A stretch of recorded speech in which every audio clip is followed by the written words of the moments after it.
ఈ మతోన్మాద ఘర్షణలు చూడండి. ఇప్పుడు ఏమవుతుంది, కతువాలో కానివ్వండి, ఉన్నావ్లో కానివ్వండి, సూరత్లో కానివ్వండి, ఇప్పుడు మళ్ళీ అంటే పిల్లల మీద ఈ దౌర్జన్యాలు, అసలు ఇంత డీహ్యూమనైజేషన్.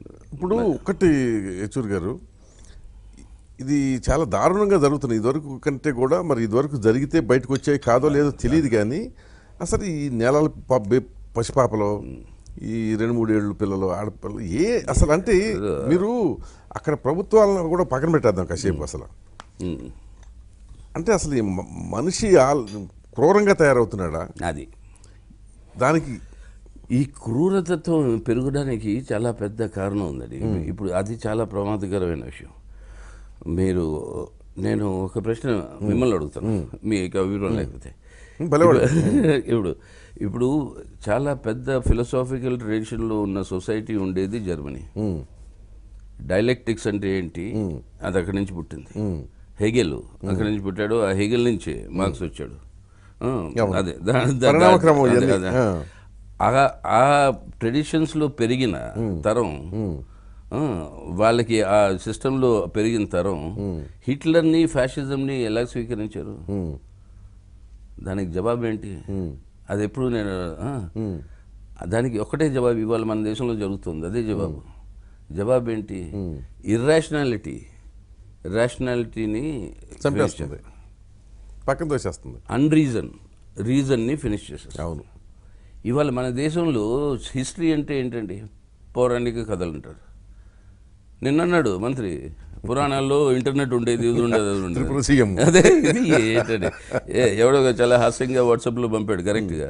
అంటే ఆ రోజుల్లో అన్నీ ఉండేవి, ఉట్టి టాయిలెట్స్ వస్తే అది వాళ్ళు మన మోదీ గారు కట్టిస్తున్నాడు టాయిలెట్, అది కాస్త వాళ్ళు పెంచుతాడు. కానీ ఇప్పుడు అంటే మన హిస్టరీని పౌరాణిక కథల్లో పెట్టి, లేకపోతే మన దేశంలో ఉన్న వెనక్కి తీసుకెళ్తున్నారు, మన మూఢనమ్మకాల వైపు తీసుకెళ్తాం అనేది ఒక ఆస్పెక్ట్. కానీ అట్ ద సేమ్ టైం నేను ఇదివరకు కూడా మీ స్థానిక కమ్యూనిస్ట్ నాయకులతో అందరితో కూడా ఆర్గ్యూ చేస్తుంటాను కలిసినప్పుడు. అంటే ఆ క్రూరత్వం ఎందుకు పెరుగుతుంది, అనేది ఒక పాయింట్. అది కేవలం మనం పౌరాణికాల్లోకి వెళ్ళటం వల్ల క్రూరత్వం పెరగకూడదు. అది కాదు దానివల్ల కాదు. అంటే నేనేది ఈ థింకింగ్ ప్రాసెస్లో ఆ రేషనాలిటీని చెప్తున్నా. రేషనాలిటీ పోతుంది, అదే అసలు రేషనాలిటీ లేదు ఇప్పుడు. అది వచ్చింది కదా హోల్ కంట్రీలో. ఇవాళ రేషనాలిటీ ఎక్కడ ఉందండి? కాస్ట్, రిలిజియన్, రీజియన్, ఇవి తప్ప ఏమైనా ఉన్నాయా? రేషనాలిటీ మేము ప్రయత్నించేది అది ఉండాలి. ఏదో మిగిలి ఉన్నారు. నేను గివ్ ద నేషన్ హోప్ అంటున్నా. అదే ఇప్పుడు ఎందుకంటే ఇప్పుడు మీకు వెస్ట్ బెంగాల్ ఓడిపోయారు, నిన్నగా మన త్రిపురలో ఓడిపోయారు. So people who are the well wishers of communist parties, particularly CPM లాంటి కూడా, దే ఆర్ లూజింగ్ హోప్. లేదండి, అది కరెక్ట్. ఈ వెనక దెబ్బలు తగిలాయి ఎలక్షన్స్లో. దానివల్ల ఒక పెద్ద సైకలాజికల్గా ఒక పెద్ద, అది యాక్చువల్లీ ఒక పెద్ద నెగిటివ్ ఫ్యాక్టర్ పీపుల్ కాన్షియస్నెస్లో, చైతన్యంలో వచ్చింది. కానీ అదే ఇప్పుడు దాన్ని మేము సరిదిద్దుకోవాలి. అది కాంగ్రెస్లో జరిగిన చర్చల్లో అన్నింటిలోనూ అదే ముఖ్యమైన అంశం. ఇప్పుడు అది చేయాలంటే, ప్రజల్లో కాన్ఫిడెన్స్ పెంచాలంటే, ఇవాళ ఈ ఆర్థిక దోపిడీ ఒకవైపు, సామాజిక దౌర్జన్యం రెండో వైపు, ఈ మతోన్మాద ఘర్షణలు మూడో వైపు, మన సంస్థల్ని రద్దు చేయడం నాలుగో వైపు, వీటన్నిటికీ ఇవాళ ఒకటే కీలకమైన కేంద్రం, అది ఈ ప్రభుత్వం. అందుకోసమే దాన్ని దించాలండి. అది అదే కాదు, ఇప్పుడు దాన్ని దించడం దాంట్లో ప్రజల యొక్క కాన్ఫిడెన్స్ని మేము కానీ మళ్ళీ అది రిస్టోర్ తీసుకోవాలంటే ఇలాంటి వాటి మీద ఈ వాదనలు పెట్టి ఎందువల్ల వీళ్ళని దించాలి, ఏంటి మా ప్రత్యామ్నాయం? మన దేశంలో ఇప్పుడు నేను అన్నది రిసోర్సెస్ యొక్క తక్కువ లేవు, దాన్ని ఉపయోగించుకోవాలి సరిగ్గా. ఆ సరిగ్గా ఉపయోగించుకోవాలి, సరైన విధానాలు కావాలి. అదే ఇందాక మనం న్యూఢిల్లీ అన్నీ చర్చించాం, అంతా పాసిబుల్ మన దేశంలో. దానికి ఆ విధానాన్ని మార్చాలి. అది హోప్ అండి ప్రజలకి. ఇప్పుడు యువతరానికి మేము చెప్పేది ఏంటి, మన దేశంలో రిసోర్సెస్ తక్కువ లేవు. మీకు నేను ఆరోగ్యం, మీకు నేను విద్య, మీకు నేను ఉద్యోగం ఇస్తే ఇంక మీరు నేను చేయాల్సింది ఏమీ లేదు. మన యువకులే మన దేశాన్ని ఒక బెటర్ భారతదేశం కింద మారుస్తారు. అది మనం చేయాల్సింది, అది ఆ పరిస్థితులు సృష్టించాలి. దానికి ఆ రాజకీయ పరిస్థితులు కావాలి మనకి. రావాలంటే నమ్మకం రావాలి కదా, అది నమ్మకం రావాలి. రెండోది, అసలు ఇవాళ భారతీయ జనతా పార్టీ ఇంత స్థాయికి ఎదగటానికి పరోక్షంగా కమ్యూనిస్టులు కూడా కారణం. అదిలా ఎలాగంటే ఇప్పుడు మన హ్యూమన్ సైకాలజీ, హరికిషన్ సింగ్ సూర్జిత్ ఉన్నప్పటి నుంచి బీజేపీకి రోకనా అనేవాళ్ళు, మిగతా ఏం చెప్పేవాళ్ళు కాదు. బీజేపీకి రోకనా అంటే ఇప్పుడు మనం చిన్నపిల్లల్ని అరే అటువైపు వెళ్ళకూడదు, ఆ గదిలో వెళ్ళమాకంటే ఆడు అక్కడే తిరుగుతూ ఉంటాడు. ఈ అంటే ఈ మతవాదులు అనేది ఒక సెక్షనేనండి, మొత్తం హిందువుల్లో మెజారిటీ మతవాదులు కాదు కాదు అబ్బే. వాళ్ళు చాలా లేకపోతే మన దేశం ఇలా ఉండేది కాదు, చాలా లిబరల్గా ఉంటారు. చర్చిలకు వెళ్తారు, మసీదులకు వెళ్తారు, అందరి దేవుళ్ళని ఈక్వల్గా ఎందుకన్నా మంచిదని చెప్పి ఎవరిని మనం చేయకూడదు అని చెప్పి దండం పడేద్దాం టైపు కదా. కానీ ఎప్పుడైతే రోకనా అంటే కేవ్ రోకనా అనే పరిస్థితికి వచ్చారు, అది దాంట్లో ఒక లోపం ఉందండి. అది నేను అగ్రీ. నేను ఆయనతో కూడా వాదించాడు.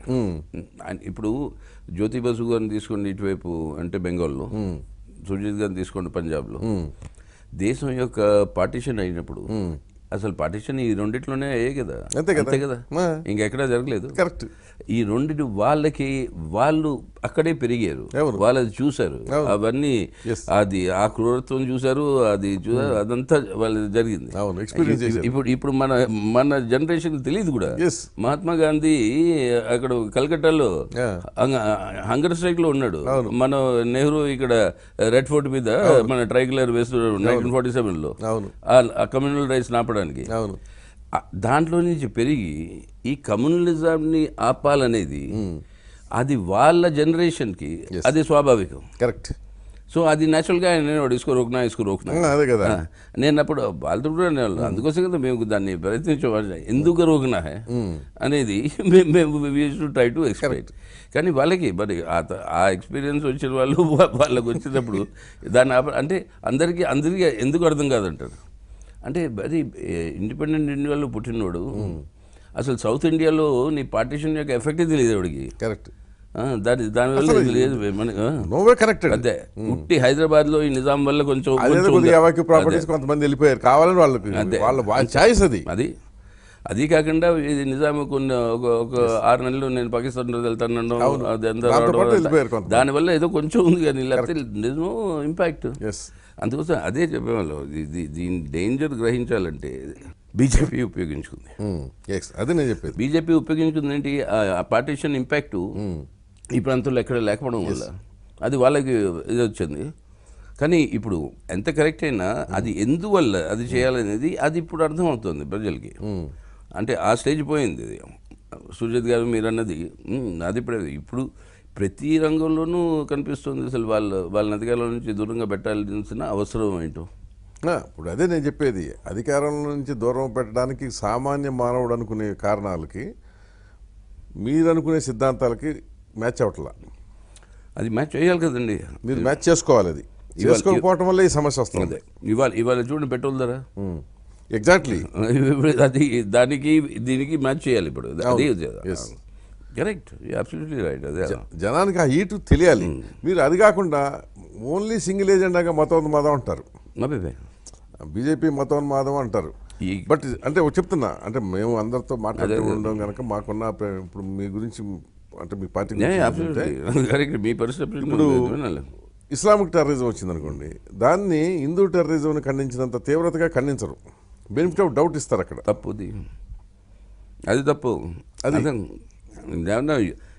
Communalism of all variety, terrorism of all variety. Terrorism ఒకటే నేచర్, అంతే.